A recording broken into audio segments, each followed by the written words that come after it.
உள்ளுக்குள்ளேயே வலியை வச்சுக்கிட்டு போராடிட்டு இருந்தோம்னா நம்ம எனர்ஜி வந்து ட்ராப் ஆகிட்டே இருக்கும். முழுசாக நம்மளால் கொடுக்க முடியாது. அதுக்கு வந்து ஒரு ஃபார்முலாலாம் மேனேஜ்மெண்ட்டில் சொல்லுவோம்.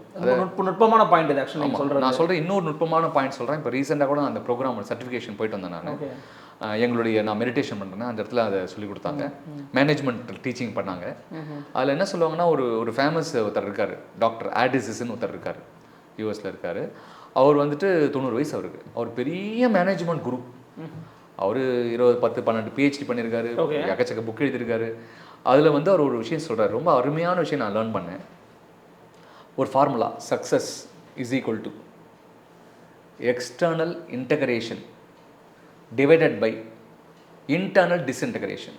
அப்படின்னா வெற்றி என்பது இஸ் ஈக்குவல் டு எக்ஸ்டர்னல் இன்டகிரேஷன்றது வெளி தொடர்பு, ஓகே, கஸ்டமர், மார்க்கெட், இண்டஸ்ட்ரி, இதெல்லாம் தான் எக்ஸ்டர்னல் இன்டகிரேஷன். அதை சேர்க்கறது, மார்க்கெட்டிங் பண்ணி எல்லாரையும் உள்ளே கொண்டு வருது, அது மேலே. Divided by internal disintegration. அப்படின்னா என்ன சொல்ல வர்றாருன்னா, இன்டர்னல்ன்றது நம்ம ஆஃபீஸுக்குள்ளே பார்ட்னர்ஸு, எம்ப்ளாயீஸு, நம்ம சப்ளையர், நம்ம இன்டர்னல். அதில் டிஸ்இன்டகிரேஷனாக நீ எவ்வளோக்கு எவ்வளோ இங்கே டிஸ்இன்டகிரேஷனாக இருக்கியோ அங்கே மேலே இன்டகிரேஷன் குறைஞ்சிரும். ஓகே, இங்கே எவ்வளோக்கு எவ்வளோ நீ ஒத்துமையாக இருக்கியோ பவர் அதிகமாகும், மேலே ஜெயிக்கலாம்.